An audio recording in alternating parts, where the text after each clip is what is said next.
జై భవాని. నేను మీ సురేంద్ర అండి. ఆంధ్రప్రదేశ్ డిప్యూటీ సీఎం పవన్ కళ్యాణ్ గారి గురించి తెలంగాణ నుంచి కొన్ని సోషల్ మీడియా యూట్యూబర్స్ ఇలాంటి కొంతమంది పనికిమాలోళ్ళు పవన్ కళ్యాణ్ గారు గురించి అవాస్తవాలు అయితే నిజంగా మాట్లాడుతున్నారు.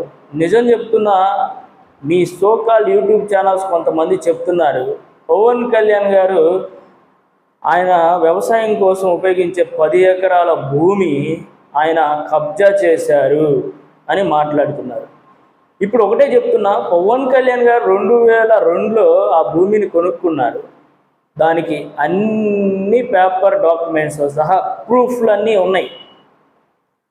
కానీ వీళ్ళు ఏంటంటే ఏమీ తెలియదు. పవన్ కళ్యాణ్ గారి మీద ఏదో ఒక నింద వేయాలి, వాళ్ళు హైలైట్ అవ్వాలి. ఏంటంటే ఆ వీడియోతోటి వ్యూస్ పెరిగితే సబ్స్క్రైబర్స్ పెరుగుతారు. వాళ్ళ జీవితంలో ఇంకేం చేత కాదు కదా, చదువు సంధ్యలు ఏమీ ఉండవు.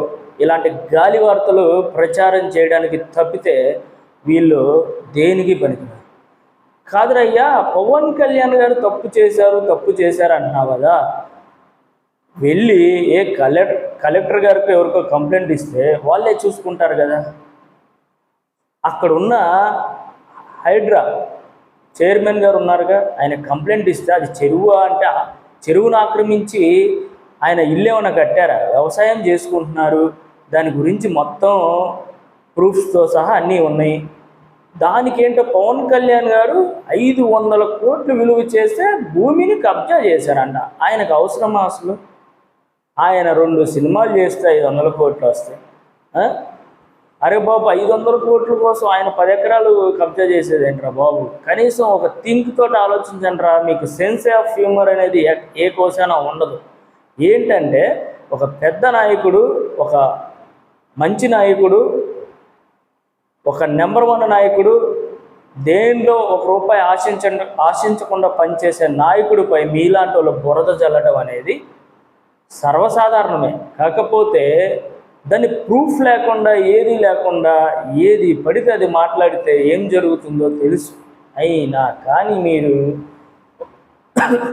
పవన్ కళ్యాణ్ గారిని ఈ యొక్క యూట్యూబ్ ఛానలే కదండి, చాలా వాటికి కొన్ని మీడియాలు అయితే ఇలానే ఆయన గురించి చాలా రాంగ్గా ప్రాజెక్ట్ చేస్తున్నాయి.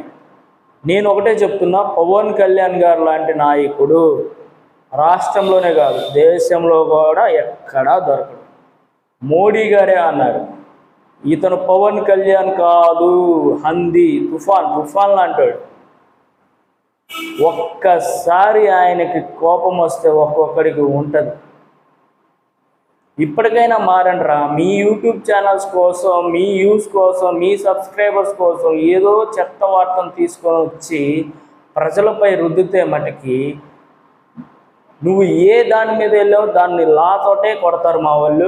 100% ఇవన్నీ నీలాంటి ఫేక్ న్యూస్, ఫేక్ మాటలు జనాలు నమ్మరు. ఇది కోర్టులోనే తేలిద్ది. ఎందుకంటే ఇలాంటి అంటే ఒక మంచి నాయకుడి గురించి ప్రజలకి తప్పుగా చూపెట్టాలనుకునే కొంతమంది వాళ్ళకి త్వరలో అయితే గట్టి దెబ్బ అయితే తగులుతుంది, జరగబోతుంది. చూసుకోండి. 1 మంత్లో ఇలాంటి ఫేక్ వార్తలు సృష్టించే ప్రతి ఒక్క ఎదవకి నేను చెప్పేది ఏంటంటే, ఓపెన్ ఛాలెంజ్ చేసి చెప్తున్నా, మీ అందరికీ ఇక ఇదే చివరి రోజులు. ఇలాంటి ఫేక్ న్యూస్లు ఇంకా ఫ్యూచర్లో రాకుండా అయితే బరాబర్ చేస్తాం. తెలంగాణ ప్రజలు మిమ్మల్ని ఊరికే వదిలిపెట్టరు.